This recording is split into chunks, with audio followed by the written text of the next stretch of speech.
Green Tomorrow with සකුනි මගේ YouTube නාලිකාවට ඔයගලම සාදරයෙන් පිළිගන්නවා.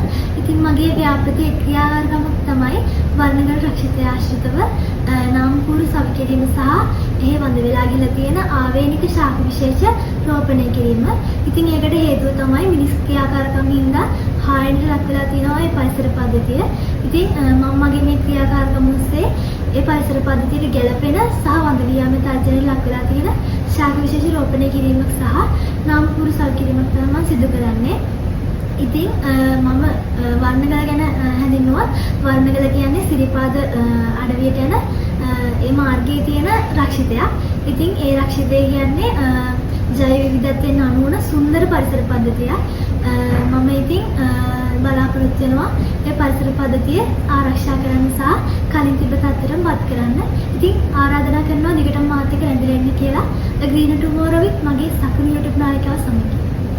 රත්නපුර දිස්ත්‍රික්කයේ කුරුවිට පිහිටි වර්ණගල වනරක්ෂිතය පහතරට තෙත් සදාහරිත වෘක්ෂලතාදියෙන් සමන්විත ජෛව විවිධත්වයෙන් ඉහළ වටිනාකමක් සහිත පරිසර පද්ධතියක් වේ. සත්ව විශේෂ 219ක් සහ සපුෂ්ප ශාක 164කින් සමන්විත ශාක හා සත්ව විශේෂ 383ක් මෙම වනරක්ෂිතය තුළ පවතින බව වාර්තා වී ඇත.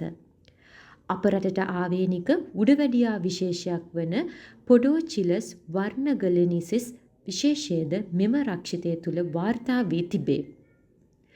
වඳවීමේ තර්ජනයට ලක්ව ඇති සත්ව විශේෂ 11ක් සහ ශාක 3ක් ඇතුළුව වඳවීමේ තර්ජනයට ලක්ව ඇති විශේෂ 14ක් සහ විශේෂයෙන්ම වඳවීමේ තර්ජනයට ලක් වූ විශේෂ රසක්ද වර්ණගල රක්ෂිතය තුළ ඇති බව තහවුරු වී තිබේ. එමෙන්ම අප රටට ආවේනික වෙබ්ලස් ශ්‍රබ් ෆ්‍රොග් පඳුරු මැඩි විශේෂයද මෙම රක්ෂිතයෙන් වාර්තා වේ. වර්ණගල වනාන්තර සංකීර්ණ සංරක්ෂිත කලාපයක් ලෙස 2024 ජුනි 5 වන දින ප්‍රකාශයට පත් කිරීම මගින් මෙහි ඇති සුවිශේෂී ජෛව විවිධත්ව සංරක්ෂණය කිරීමට රජය පියවරගෙන ඇත.